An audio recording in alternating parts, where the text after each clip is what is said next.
Welcome to the Everyone Has a Story podcast. Now, that I've recorded over 200 episodes, I'm sure by now you're aware that I love the outdoors and I love fly fishing. So if they get to be combined, I get very, very ecstatic. Matter of fact, I get so ecstatic, I'm almost like a 6-year-old child. I am just over the moon excited.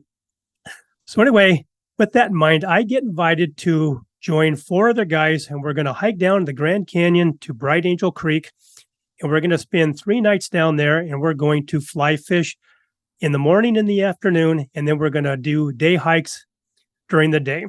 I'm excited, but my excitement gets the better of me sometimes, and sometimes I get packing because I want to enjoy every morning. I'm going to fly fish. I'm going to do this.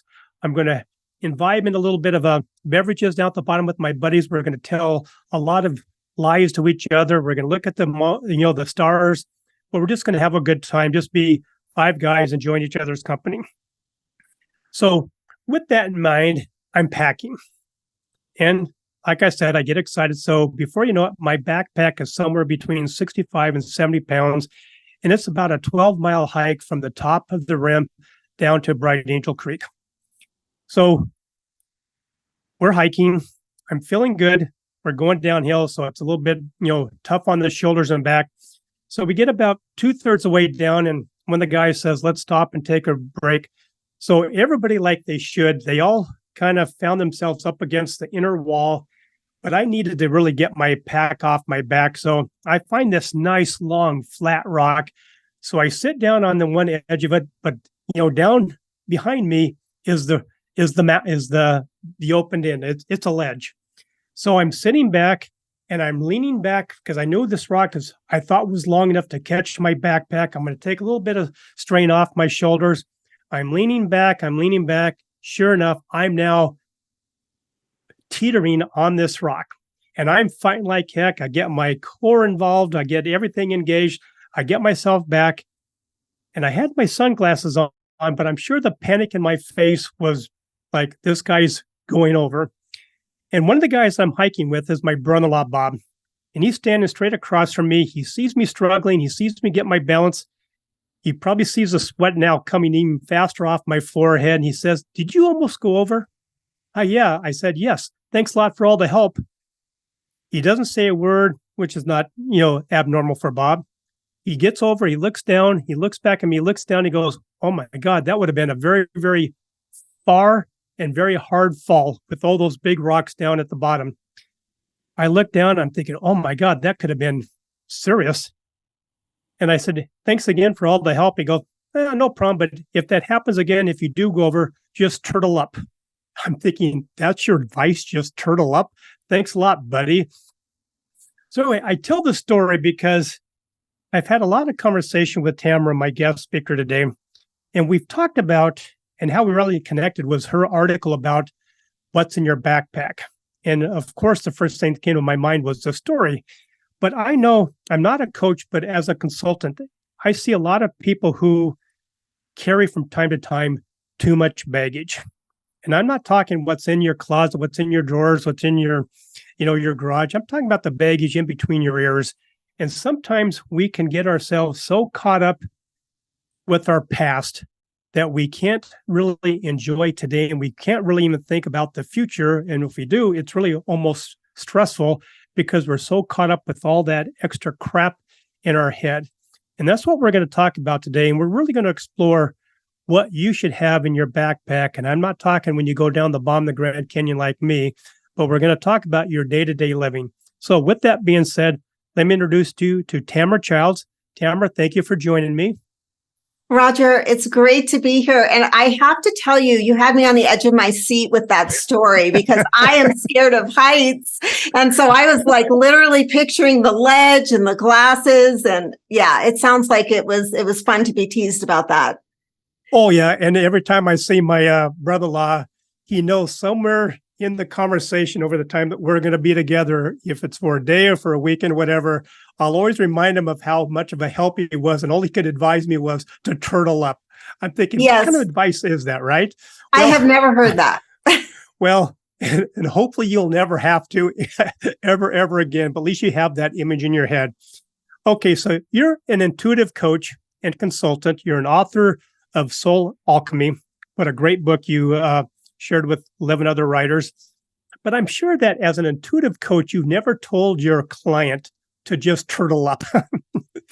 So, Actually, I can say that there's a core to my work, Roger, that has to do with establishing proper boundaries so we know where we end and somebody else begins. And in this case, it's like you and your brother-in-law, like you saw your life pass before your eyes, and he's like, turtle up, and you're like, thanks for the help, buddy. But a lot of the time, I specialize in helping highly sensitive, also called empathic clients, to establish proper boundaries so that they can then stop what I call crash and burn cycles that come from taking on too much from other people, being distracted and derailed by disturbing events that happen, and having kind of like not a turtle shell, but having some kind of a bumper or an energetic protection to ourselves. well, I'm glad that you said that, because as soon as my producer, Rick, gets this episode downloaded, I am going to send my brother-in-law the link, giving him somewhat permission to keep the coaching up, not on a paid basis, but just on a brother-in-law basis, and use that as a bumper. So thank you for that. He will enjoy that. So, Tamara, you're a coach, you're a consultant, but it's an intuitive consultant. What does that mean? Well, people hire me when they they want to have the best of themselves in life. They want to really reach their potential, and ordinary traditional therapy doesn't really work for them. I kind of work a little bit beyond therapy. So when people come to me, they're already pretty self-aware. For example, they might come to me and say, I had some difficult things in my childhood where, my parents were kind of chaotic. And now I'm in this work situation in an office with a coworker who's just very invasive and just is really in my space all the time and bothering me. And I don't know how to have a good boundary with that person so that I can have, containment for my own energy and not be irritated and resentful. So this would be a person who is not necessarily blaming other people for their life circumstances. They know there's a little bit of a problem. And so they are coming to me out of, it's very proactive, and they're hiring me because they may have tried therapy. And my work is a little bit more accelerated. It's not just the retelling of an old story. It's tools and techniques to move you beyond those blocks. So I got introduced to you through your post that you wrote about what's in your backpack. And obviously, I've already explained to my audience, what that meant to me in my story that I started the episode with. But tell us what you meant when you were saying and asking the audience from your post, what's in your backpack? I think that, we each are meant to be the stewards of our lives and be in the driver's seat. And really, we each have, a unique destiny. We have something that's very fulfilling, that if we're on the path, we're going to feel those feelings of elation and excitement and focus and attainment. We're going to get where we need to go. Some of us need a little help with feeling like we have to help others beyond what's good for us. And, so what you need in your backpack is just the tools to live your life well, but you don't need to be carrying the weight of the world, meaning worrying about every political event, worrying about everything that's happening on social media, worrying about all of your extended family members and getting completely off track. And we also don't need to take undue responsibility for other people who have their work to do. Other people who we feel responsible for taking care of. And so, my clients typically put their own needs a little bit on the back burner. And so I teach them to kind of pay attention to the weight that they're carrying, make sure that their load is somewhat light, and in keeping with what they need to stay on track with, and let go of the stuff that's baggage and that's other people's responsibility. And I'm glad you brought that up, because I'm going to give you an idea of what was in my backpack when I did go down to the Grand Canyon, because it goes exactly with what your story and what your article was about. In my backpack, I had more than enough fly fishing equipment for the 5 of us, but I wanted to make sure that everybody was going to be involved. All right. I had more food than all 5 of us could eat for those 4 nights. Mm. I had enough food. Matter of fact, by the time that when we left and we stayed halfway up in Indian Gardens, we had a feast for everybody else that was staying there. That's how much food I brought for us. Okay. Yeah. I brought enough Crown Royal because I wanted my friends to have an enjoyable time around, the creek there while we're watching the satellites and the shooting stars. I wanted everybody to have such an enjoyable time, because really I was not the one that was invited. I was one doing the inviting. Mm-hmm. And so in my example there on my backpack, am I exactly what you're talking about? Oh, yes. And let me say that highly sensitive or caring people don't come in a male or female body. You can be, I have, many empathic, caring male clients, and it's just a sign. I would ask you this, Roger. Did you enjoy the weight of your backpack? Was it okay with you to carry all that food? Did you feel like this is okay? I'm taking care of people? Yes, but at the same time, by the time I got down to the bottom of the Grand Canyon, we were setting up camp, I was really, really happy to take that backpack off. Yeah. So what you're saying, so you have a predisposition to, there's some enjoyment you get from taking care of people, and there's no judgment on that, but it was very heavy and you were very drained and tired by the time you got to the bottom because you were carrying everybody's stuff. And that piece of it, the drained and tired piece, is what I address with clients. If something's, they say that Mother Teresa, she said, I'm not doing all this great stuff. I love it. So if you love it, it feels light to you. But if it doesn't, if you resent it, if there's heaviness attached, it's time to look at what are you carrying that is not yours to carry, that's developed, stirring up resentment. And so I think that our feelings about things are really a clue to what we're supposed to be doing. All right. Well, thank you for helping with that after 14 years of carrying that weight around with me. So let's get off the South Rim Trail to the Bright Angel Campground and Creek, and let's talk about today, in today's world. Why is keeping a lighter backpack important to all of us today, especially today? I think it's always been important, but with the advent of the internet and the way that we are having what I call information overload, which means we're bombarded by, little bits of information, news bits, things going on. Some of them are distressing and have to do with things going on in other places that we can't do anything about right now. And that causes a sense of powerlessness and anxiety at the same time,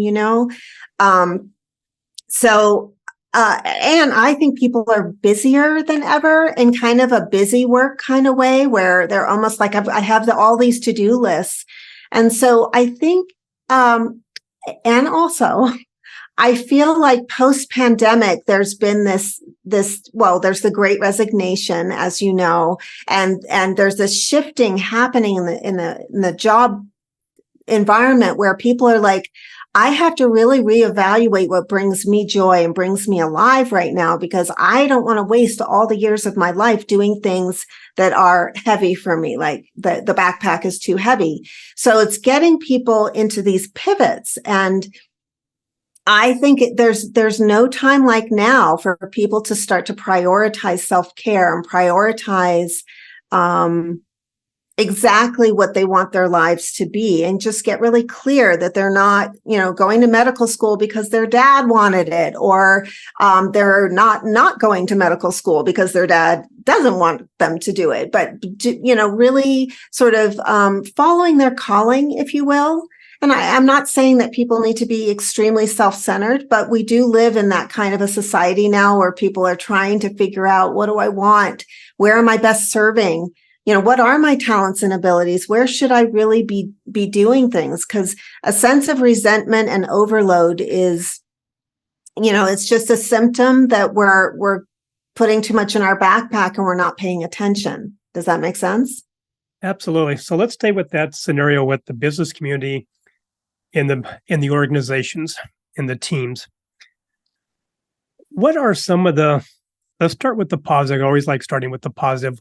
What are some of the positive results that an organization can see, that the individuals within that organization can see when they start to take your advice and really start to lighten up their backpack?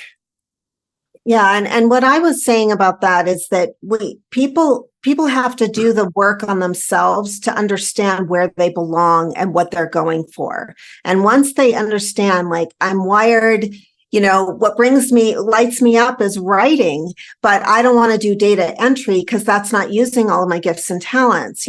Some people are great in the executive role because they know where people belong in an organization. And some people are really good people, and they're good with management.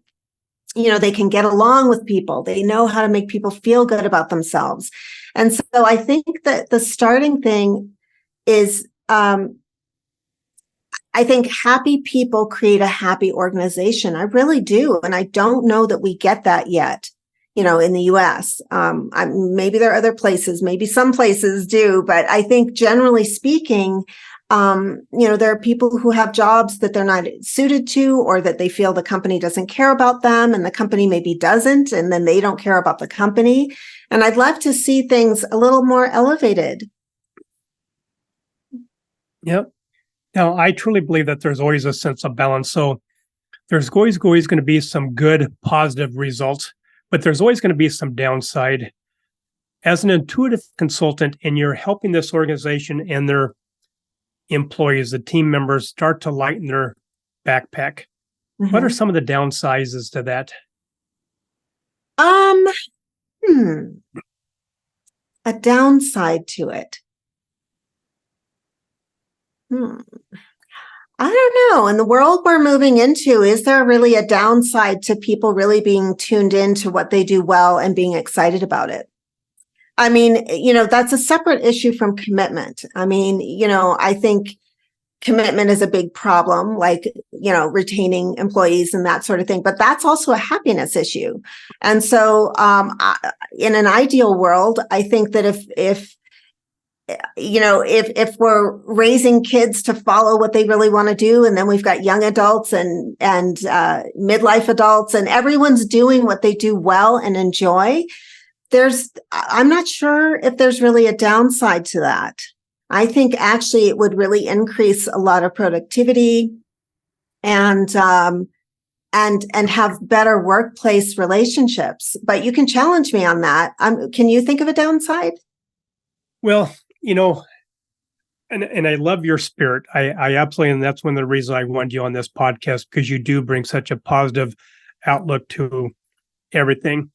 And I guess, the only downside that I see, if it is really a downside, is that you introduced me to a book called The Dream Manager. And the only downside to the overall result to the organization that was focused in the Dream Manager was that their employees, some of their better employees, outgrew the company. But it's a downside because you're potentially losing, because they're further in advance themselves, because the company helped them further advance themselves, that they are taking on, now the dream role that they really wanted, and it might be at a different organization. But on the positive to that downside is that you're now allowing other people within the organization who are now more of a team player, more aligned with the company mission and culture, is now taking on those roles. So, there's always going to be a downside, but it's very, very minimal. And I love that you brought that up, because right now you've mentioned, the quiet quit, the great resignation, and both sides are so far apart. I feel like I'm talking and I'm seeing and witnessing, Congress and the Senate. They're the Democrats on one side of the aisle and the Republicans down the other side, and they can't even look at each other without smirking and just, begrudging each other. And, it seems like the workplace has become that political sideshow. But, as you've really, really well articulated, that there really isn't a downside if everybody is happier, and really more creative, more productive. And why can't owners and why can't the team members? Because it's I don't know if it's 50-50, but there's, it's both sides have to play well with each other, right? Yeah, and I think there are a couple ways to look at this. I mean, what about organizations being so innovative that an employee can't outgrow their position? That's a whole other way of looking at things. Is what if something can just accordion out and expand with the needs of the different aspects of it, and so they are just constantly growing, and there's always opportunity within that organization. So no one wants to leave because it's such a great place to be. And the other part of it is, like you said, is yes, if you create a space in this world where it matters what you do and how you do it, and that you're valuable, attaining what for you is your highest aspirations or dream, I mean, that goes out into the world and it mushrooms out. It creates other great opportunities, other innovations, new companies. And then there's a space for new people to come in. I mean, it's just about having like a living system that's breathing with the people who work there, and not having sort of a concrete only attitude about everything. Like, here are the rules, here are the regulations. I don't care about you, but you better be happy working here and obedient. I mean, that's just not working anymore for people. And especially the newer generations coming in, they're very rebellious about that. And they're not going to just, tough it out. This isn't a toughing it out world, but I think organizations and like maybe corporate structures, especially that culture, needs to maybe adjust the attitude around, this is how it is. And I think in the last 15 years, it's been this attitude, well, I don't want to have to babysit. I don't want to have to placate. But I'm not sure that managing the dreams and making sure people are well suited where they are and appreciated is the same as placating. I think there's room for growth here. I can't agree more. And I love how you process reality with whatever filters you have. And then you have a certain set of lens that can just see things and see the brighter side of things. So now you've got those unique filter system, you got those unique lens. You now walk into the organization, you're talking to the owner, the managers, and the team. What advice would you give them right now to how to start challenging themselves to lighten up that backpack and to really start seeing things through exactly the lens and filters that you just talked about?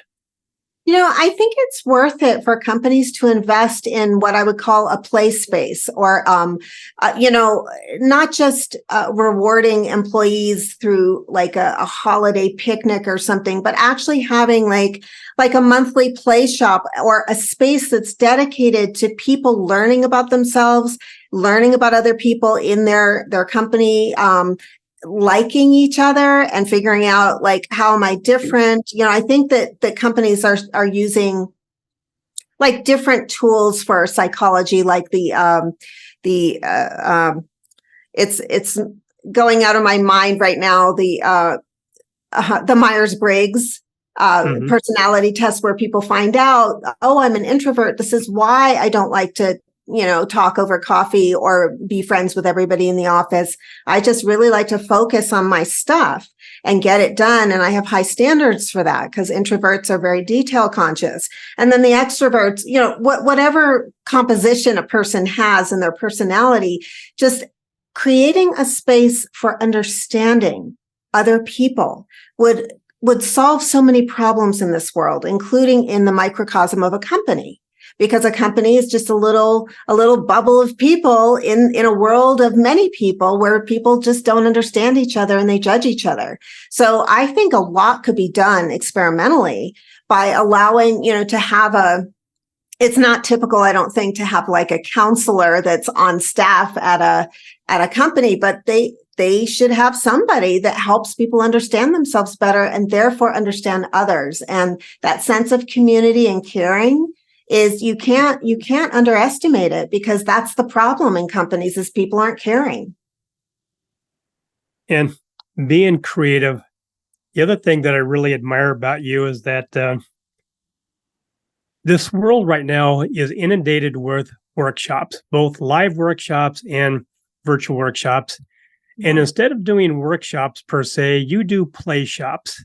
Mm-hmm. What's involved in a play shop?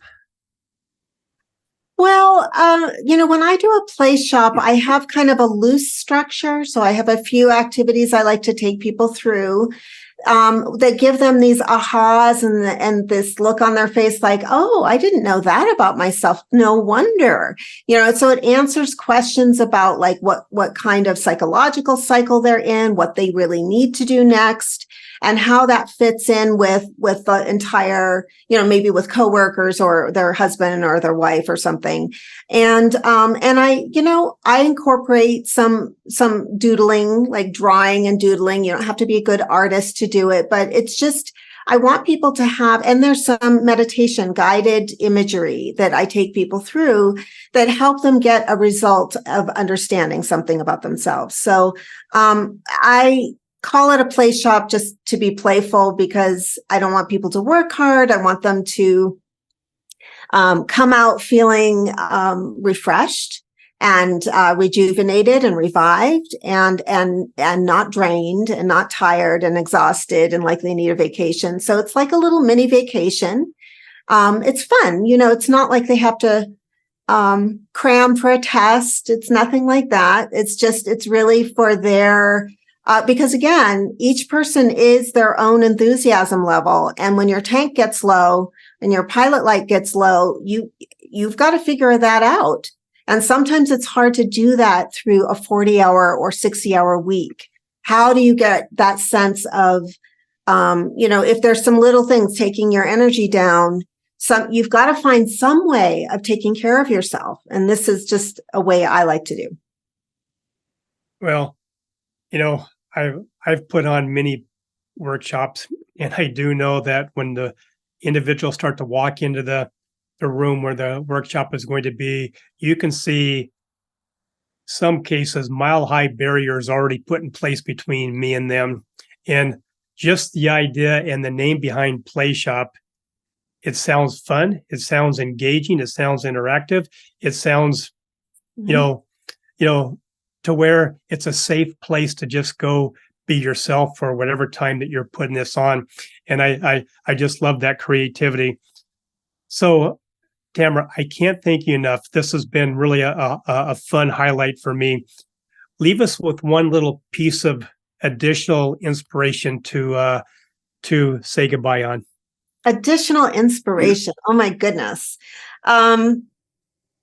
Well, I like to tell people to trust themselves a little bit more. And sometimes it's like you're in the weeds, as they say, and you've got to get the weeds away from you and just take a deep breath and say, hey, what if my perspective about the things that are going on in my world are not wrong? I just need to fine tune them and be a little bit more harmonious and learn a few things about myself and others to make this really be successful. Because I think the first step is just understanding everyone has a reason for exactly the way they are. Even when people are grumpy and you run into them at the supermarket and you're like, why did that person snap at me? And just just like that, each of us is the way we are. We're made. There's no mistakes made. We're fine. And to just, give ourselves a little bit of breathing room and a little bit of understanding and compassion. Well, great advice. I can't thank you again enough for being part of my podcast today.